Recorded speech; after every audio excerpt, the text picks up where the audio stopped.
এই যে আমরা রেনল্ডস কুইড গাড়িতে ইন্সপেকশন করছি এখন। এই দেখুন স্পার্ক প্লাগগুলো সব খোলা হয়েছে। এই তিনটা স্পার্ক প্লাগ খুলেছি। এই গাড়ির স্পার্ক প্লাগগুলো খারাপ আছে। এ দেখুন এসব গোড়াগুলো দেখুন, দেখুন কীরকম কালো হয়ে গেছে। স্পার্ক প্লাগ তিনটে চেঞ্জ করতে হবে।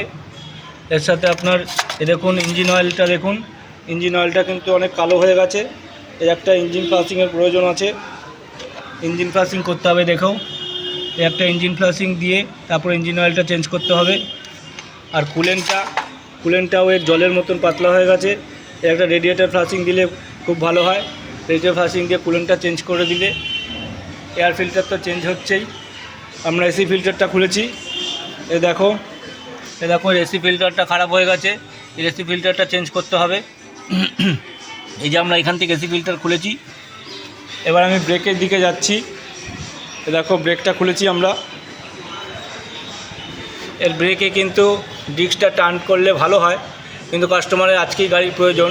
ব্রেক ডিস্কের রাস্টিং হয়ে গেছে, কিন্তু কাস্টমার গাড়ি আজকেই নেবে, সেই জন্য আমরা পেপার দিয়ে ঘষে দেবো। কিন্তু এর ব্রেক প্যাড শেষ হয়ে গেছে, ব্রেক প্যাডটা কিন্তু চেঞ্জ করতে হবে।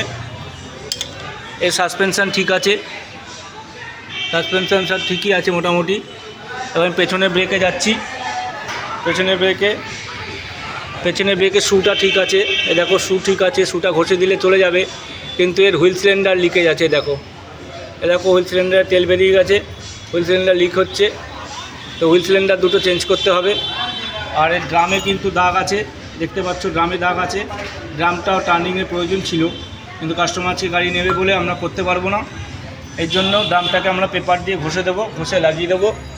এর রিয়ার সকারও ঠিকই আছে, কয়েল স্প্রিংও ঠিক আছে।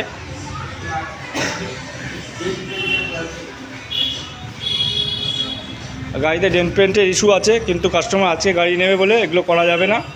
আমি এর এস্টিমেটটা দিচ্ছি।